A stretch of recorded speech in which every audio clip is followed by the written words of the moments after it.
আসসালামু আলাইকুম। একটা ছোট্ট উদাহরণ দিয়ে শুরু করি, তাহলে আপনাদের বুঝতে সুবিধা হবে যে আমি কেন এত পজিটিভ ভাইব ফিল করি। আসলে ধরেন একজন মাঝি, যিনি বা আপনি ব্যক্তিগতভাবে একটা নৌকা নিয়ে সাগরের মধ্যে অথবা বড় নদীর মধ্যে আপনি চলে গেছেন।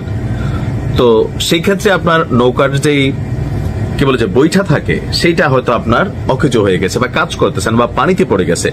তো ওই মুহূর্তে আস্তে আস্তে আপনার নৌকাটা ডুবতে শুরু করেছে।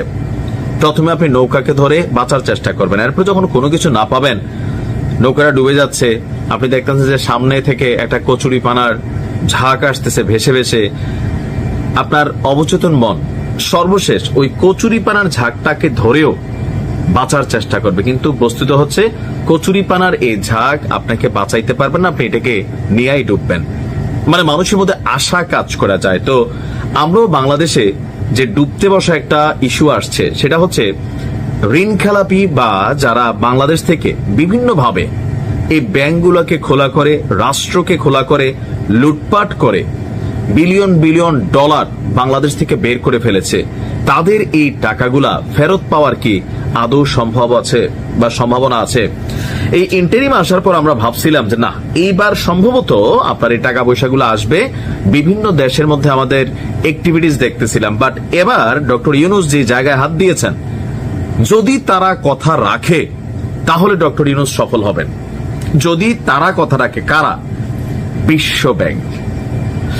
পাচারকৃত অর্থ, বাংলাদেশ থেকে যে অর্থ পাচার হয়ে গেছে সারা পৃথিবীতে, সেই টাকাগুলোকে বাংলাদেশে আবার ফিরিয়ে আনতে এবার বিশ্ব ব্যাংকের সহায়তা চেয়েছেন ডক্টর ইউনূস। সেখানে বিশ্ব ব্যাংকের যিনি এমডি ছিলেন বা আরো যারা ঊর্ধ্বতন প্রতিনিধি আছেন, জাতিসংঘের যে প্রোগ্রাম চলছে সেই প্রোগ্রামের ফাঁকে তিনি তাদের সাথে বৈঠক করেছেন, এমনকি বাংলাদেশ থেকে গেল বেশ কয়েক বছরে যে টাকাগুলো লুটপাট হয়ে পাচার হয়েছে, সেই টাকাগুলো তিনি ফেরানোর জন্য বিশ্ব ব্যাংকের সহায়তা চাইছেন। এখন বিশ্ব ব্যাংকের কি ক্ষমতা আছে?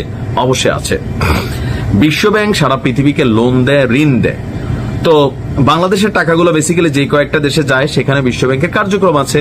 তো বিশ্ব ব্যাংক যদি সেই দেশের সরকারকে বলে যে দেখো, তোমাদের দেশে বাংলাদেশ থেকে যে টাকাগুলো আসছে অথবা রহস্যজনক লেনদেন আছে কোনো বাঙালিদের অ্যাকাউন্টে, তো সেই ক্ষেত্রে এই অ্যাকাউন্টটারে তোমরা সিজ করো, অথবা বাংলাদেশ সরকারের যে অর্থ এবং গোয়েন্দা ডিপার্টমেন্ট আছে পাচারকারী সংস্থাগুলোর সাথে, তো তাদের সাথে তোমরা কমিউনিকেশন করো, কইরা তাদের টাকাগুলো ফেরত দাও।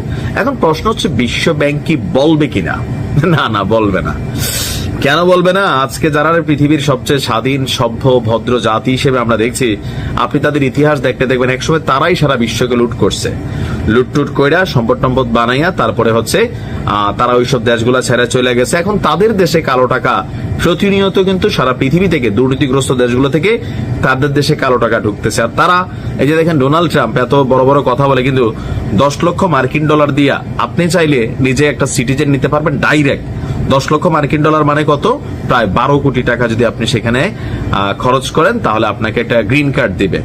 তো এই সিস্টেমের বাহিরে অন্যান্য উন্নত দেশগুলো আছে, লাইক এই মুহূর্তে কালো টাকার সবচেয়ে বড় গন্তব্যস্থান হচ্ছে যুক্তরাজ্য।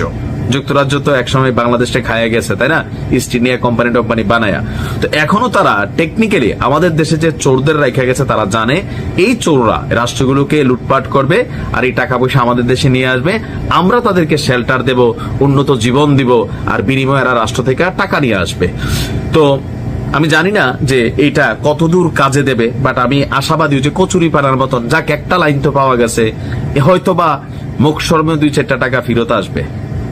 দেখা যায় ডক্টর ইউনূসের এই যে ওয়ার্ল্ড ক্লাস ফেস যদিও এই মুহূর্তে বাংলাদেশের মানুষের কাছে পৌঁছে গেছে, এই কাজটা করে অন্তত আর একটু যদি পজিটিভ একটা ভাইব তৈরি করতে পারে, কি হয় জানি না। ভালো থাকবে।